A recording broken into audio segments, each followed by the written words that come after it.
Hello guys, ഞാൻ നിങ്ങളുടെ സ്വന്തം ഇലുമിനാറ്റി. നമ്മൾ മുൻപത്തെ വീഡിയോയിൽ ചെയ്തത് ലവ് ഡെത്ത് പ്ലസ് റോബോട്ട് എന്ന വെബ് സീരീസിലെ ബിഗ്നസ് എന്ന എപ്പിസോഡിന്റെ എക്സ്പ്ലനേഷൻ വീഡിയോ ആണ്. കഥാനായിക ഒരു കൊലപാതകം കാണുകയും തുടർന്ന് നടക്കുന്ന സംഭവങ്ങളുമാണ് ആ എപ്പിസോഡിൽ പറയുന്നത്.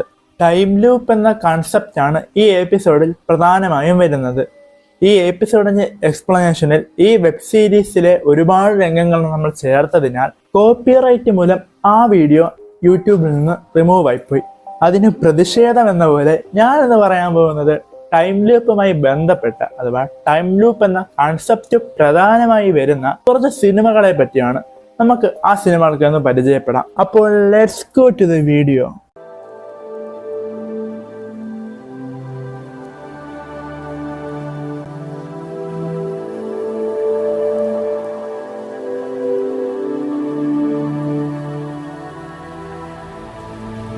എന്താണ് ഈ ടൈം ലൂപ്പ് എന്ന് ഓൾറെഡി നിങ്ങൾക്ക് അറിയായിരിക്കും. എന്നാലും അറിയാത്തവർക്ക് വേണ്ടി ഞാൻ ചെറുതായിട്ടൊന്ന് പറഞ്ഞുതരാം. നടന്ന ഒരു കാര്യം വീണ്ടും വീണ്ടും നടക്കുന്നതിനാണ് ടൈം ലൂപ്പ് എന്ന് പറയുന്നത്. അഥവാ നടന്നൊരു കാര്യം വീണ്ടും വീണ്ടും റിപ്പീറ്റ് ചെയ്ത് നടക്കുന്നു, അതിനെയാണ് ടൈം ലൂപ്പ് എന്ന് പറയുന്നത്. ടൈം ലൂപ്പ് സിനിമകൾ തന്നെ രണ്ട് തരത്തിലുണ്ട്. അതിലൊന്ന്, എന്തെങ്കിലും ഒരു കാര്യം വീണ്ടും വീണ്ടും ഇങ്ങനെ ആവർത്തിച്ച് സംഭവിക്കുന്നു. അത് ടൈം ട്രാവലൊക്കെ മൂലമായിരിക്കും അങ്ങനെ പ്രധാനമായി സംഭവിക്കുന്നത്. അപ്പോൾ അതിന് ഏറ്റവും നല്ല ഉദാഹരണം പറഞ്ഞാൽ ഡാർക്ക് സീരീസ്, പിന്നെ ട്രയാങ്കിൾ, പ്രീഡെസ്റ്റിനേഷൻ പോലുള്ള സിനിമകളൊക്കെ അതിന് ഉദാഹരണമാണ്. ഇനി മറ്റൊരു രീതിയിലുള്ള ടൈം ലൂപ്പ് സിനിമകളാണ് മന്നാട്, ഹാപ്പി ഡെത്ത് ഡേ മുതലായവ. ഇതിനൊന്നും ടൈം ലൂപ്പ് എന്നല്ല, ഡേ ലൂപ്പ് എന്നാണ് പറയുന്നത്. അഥവാ ഒരു ദിവസം തന്നെ വീണ്ടും വീണ്ടും ഇങ്ങനെ ആവർത്തിച്ചുകൊണ്ടിരിക്കുന്ന സിനിമകൾ. ഇപ്പൊ ഇങ്ങനെയുള്ള സിനിമകളെ പറ്റിയാണ് ഞാൻ ഇന്ന് പറയാൻ പോകുന്നത്. അഥവാ ഉറപ്പായിട്ടും കണ്ടിരിക്കേണ്ട കുറച്ച് ടൈം ലൂപ്പ് അല്ലെങ്കിൽ ഡേ ലൂപ്പ് സിനിമകൾ. നമുക്ക് ആദ്യം തന്നെ നമ്മളെ ടോം ക്രൂസിന്റെ പോപ്പുലർ ആയിട്ടുള്ള ഒരു ടൈം ലൂപ്പ് സിനിമയിലൂടെ തന്നെ തുടങ്ങാം. 2014 പുറത്തിറങ്ങിയ എഡ്ജ് ഓഫ് ടുമാരോ. അന്യഗ്രഹ ജീവികൾ വന്ന് മനുഷ്യരാശിയെ തന്നെ ഇല്ലാതാക്കുന്ന ഒരവസ്ഥയിലേക്ക് എത്തിക്കുന്നു. ഈ സമയത്ത് അന്യഗ്രഹ ജീവികൾക്കെതിരെ വേണ്ടി പോരാടാൻ വരുന്ന ഒരു കഥാപാത്രമാണ് ടോം ക്രൂസ് ഈ സിനിമയിൽ ചെയ്യുന്നത്. അദ്ദേഹം യുദ്ധത്തിന് പോകുകയും അതിൻ്റെ ഇടയ്ക്ക് വെച്ച് അന്യഗ്രഹ ജീവികളാൽ ടോം ക്രൂസ് മരണപ്പെടുകയും ചെയ്യുന്നു. എന്നാൽ അദ്ദേഹം കണ്ണു തുറക്കുന്നത് യുദ്ധത്തിന് മുൻപുള്ള ദിവസം രാവിലെയാണ്. അങ്ങനെ വീണ്ടും അദ്ദേഹം യുദ്ധത്തിന് പോകുന്നു, യുദ്ധത്തിൽ മരണപ്പെടുന്നു, യുദ്ധത്തിന് മുൻപുള്ള ദിവസം കണ്ണു തുറക്കുന്നു. ഇതൊരു ടൈം ലൂപ്പായിട്ട് ഇങ്ങനെ റിപ്പീറ്റ് ചെയ്തുകൊണ്ടേയിരിക്കുന്നു.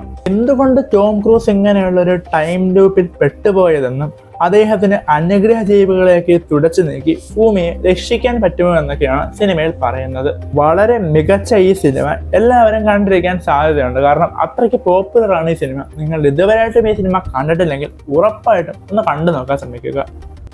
1993 ഹറോൾഡ് റാമിസിന്റെ സംവിധാനത്തിൽ പുറത്തിറങ്ങിയ ഒരു കോമഡി റൊമാൻസ് മൂവിയാണ് ഗ്രൗണ്ട് ഹോഗ് ഡേ. ഇതും അത്യാവശ്യം പ്രശസ്തമായ ഒരു സിനിമ തന്നെയാണ്. അതിൻ്റെ തന്നെ മിക്കവരും ഈ സിനിമ കണ്ടിട്ടുണ്ടാകും. ഇതിലെ പ്രധാന കഥാപാത്രം ഫിൽ കോണേഴ്സ് എന്ന ടെലിവിഷൻ ജേർണലിസ്റ്റ് ആണ്. അങ്ങനെ ഒരു ദിവസം പ്രശസ്തമായ ഗ്രൗണ്ട് ഹോഗ് ഡേ ഫെസ്റ്റിവലിൽ ചിത്രീകരിക്കാൻ വേണ്ടി ഫിൽ കോണേഴ്സും ക്രൂവും കൂടെ പോവുകയാണ്. അവിടെ ചെന്ന് ഒരു ചെറിയ ഹോട്ടലിൽ റൂമൊക്കെ എടുത്ത് രാവിലെ 6 മണിക്ക് തന്നെ ഫിൽ കോണേഴ്സ് ഗ്രൗണ്ട് ഹോഗ് ഡേ ചിത്രീകരിക്കാനായി പുറപ്പെടുകയാണ്. വർഷങ്ങളായി റിപ്പോർട്ട് ചെയ്യുന്ന ഫെസ്റ്റിവൽ ആയതിനാൽ അയാൾക്ക് പോകാൻ വലിയ താല്പര്യമൊന്നുമില്ല. ഒരു മനസ്സില്ലാ മനസ്സോടെ പോയി ഫെസ്റ്റിവലെല്ലാം റിപ്പോർട്ട് ചെയ്ത് സാധാരണ പോലെ തിരിച്ച് ഹോട്ടലിലേക്ക് വരികയും കിടന്നുറങ്ങുകയും ചെയ്യുന്നു. പിറ്റേന്ന് രാവിലെ എണീച്ച ഫിൽ കോണേഴ്സ് ഒന്ന് ഞെട്ടിപ്പോയി. കാരണം അയാൾക്ക് മാത്രം ദിവസം മാറിയിട്ടില്ല. അഥവാ കോണേഴ്സിനൊന്നും ഗ്രൗണ്ട് ഹോഗ് തന്നെ. അഥവാ ഫിൽ കോണേഴ്സ് ഒരു ഡേ ലൂപ്പിൽ പെട്ടുപോയിരിക്കുന്നു. വളരെയധികം സെൽഫിഷ് ആയിട്ടുള്ള ഈ കഥാപാത്രത്തെ ഈ ഡേ ലൂപ്പ് എങ്ങനെ ബാധിക്കുമെന്നാണ് സിനിമ പറയുന്നത്. ഇതൊരു കോമഡി സിനിമ ആയതിനാൽ തന്നെ നല്ല രീതിയിൽ നമ്മളെ ചിരിപ്പിക്കുകയും ചിന്തിപ്പിക്കുകയും ചെയ്യുന്നുണ്ട്. കാണാത്തവർ ഉറപ്പായിട്ട് വന്ന് കണ്ടു നോക്കുക.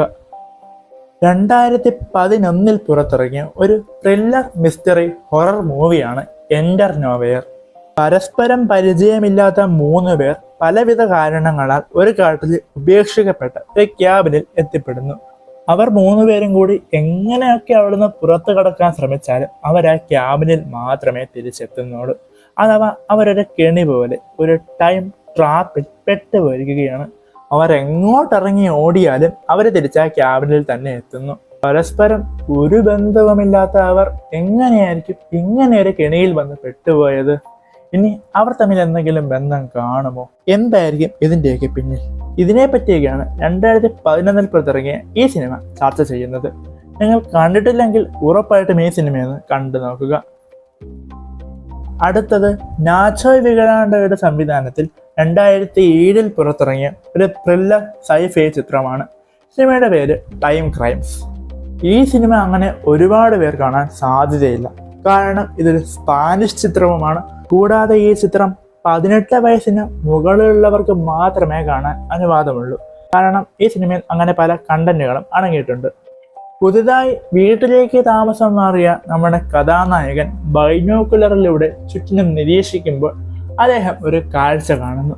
അതിനെപ്പറ്റി അറിയാൻ വേണ്ടി അദ്ദേഹം തന്റെ വീടിന്റെ തൊട്ടടുത്തുള്ള കാട്ടിലേക്ക് കയറി പോകുന്നു. തുടർന്ന് നടക്കുന്ന സംഭവങ്ങളിലൂടെ ഈ കഥാപാത്രം ടൈം ട്രാവൽ ചെയ്യുകയും തന്റെ ഭൂതകാലത്തിലേക്ക് എത്തുകയും ചെയ്യുന്നു. തുടർന്ന് അദ്ദേഹം ചെയ്യുന്ന കാര്യങ്ങളിലൂടെ അദ്ദേഹം ഒരു ടൈം ലൂപ്പിൽ പെട്ടുപോവുകയുണ്ടായി. അതിൽ നിന്നും അദ്ദേഹത്തിന് രക്ഷപ്പെടാൻ പറ്റുമോ എന്നതാണ് സിനിമ പറയുന്നത്. ടൈം ലൂപ്പ് സിനിമകൾ ഇഷ്ടപ്പെടുന്നവർക്ക് ഈ സിനിമ മികച്ച ഒരു അനുഭവം നൽകുമെന്നതിൽ സംശയമില്ല. അടുത്തത് 2011 പുറത്തിറങ്ങിയ ഒരു ത്രില്ലർ സൈഫൈ ചിത്രമാണ് സോഴ്സ് കോഡ്. ഈ സിനിമ ഒരു ടൈം ലൂപ്പ് സിനിമയോ ടൈം ട്രാവൽ സിനിമയോ ഒന്നും അല്ല. എങ്കിൽ പോലും ടൈം ലൂപ്പ് സിനിമകൾ ഇഷ്ടപ്പെടുന്നവർക്ക് ഈ ചിത്രം ഉറപ്പായും ഇഷ്ടപ്പെടാൻ സാധ്യതയുണ്ട്. നമ്മുടെ കഥാനായകൻ ചിക്കാഗോയിലൂടെ കടന്നു പോകുന്ന ഒരു ട്രെയിനിൽ സഞ്ചരിച്ചു കൊണ്ടിരിക്കുകയാണ്. പെട്ടെന്നാണ് ആ ട്രെയിനിൽ ഒരു ബോംബ് സ്ഫോടനം നടക്കുന്നത്. നായകനും ആ ബോംബ് സ്ഫോടനത്തിൽപ്പെട്ട് മരിച്ചു പോവുകയാണ്. എന്നാൽ വീണ്ടും നമ്മൾ കാണുന്നത് ഒന്നും സംഭവിക്കാതെ ഇരിക്കുന്ന നായകനെയാണ്. നായകൻ പെട്ടെന്ന് കണ്ണു തുറക്കുകയും ചുറ്റിനും നോക്കുകയും ചെയ്യുന്നു. അപ്പോഴാണ് നായകന് ഒരു കാര്യം മനസ്സിലായത്. താൻ ഇപ്പോൾ നിൽക്കുന്ന ട്രെയിൻ 8 മിനിറ്റിനകം വീണ്ടും പൊട്ടിത്തെറിക്കാൻ പോകുകയാണ്. അഥവാ നായകനൊരു ടൈം ലൂപ്പിൽ പെട്ടുപോകുന്നു. നായകന് ഈ ബോംബ് സ്ഫോടനം തടയാൻ കഴിയുമോ എന്നതൊക്കെയാണ് സിനിമ പ്രധാനമായും ചർച്ച ചെയ്യുന്നത്. ഇതൊരു ടൈം ലൂപ്പ് ചിത്രമല്ല. സിനിമ കാണുന്നതിലൂടെ ഇവിടെ എന്താണ് നടക്കുന്നത് എന്ന് നിങ്ങൾക്ക് മനസ്സിലാകും. ഉറപ്പായും ഈ സിനിമയിൽ കണ്ടു നോക്കാൻ ശ്രമിക്കുക. വീഡിയോയുടെ ലെങ്ത് ഒരുപാട് കൂടിയെന്ന് തോന്നുന്നു. അതുകൊണ്ട് അടുത്ത സിനിമകളെല്ലാം നമുക്ക് പാർട്ട് 2 പരിചയപ്പെടാം. നിങ്ങൾക്ക് ആ വീഡിയോ ലഭിക്കാൻ വേണ്ടി സബ്സ്ക്രൈബ് ചെയ്യുക നമ്മുടെ ചാനൽ. അതുപോലെ തന്നെ ബെല്ലൈക്കൺ എനേബിൾ ചെയ്തുകൂടി വയ്ക്കുക. എല്ലാ വീഡിയോയിലും പറയുന്ന പോലെ ലോകാ സമസ്ത സുഖിനോ ഭവതു.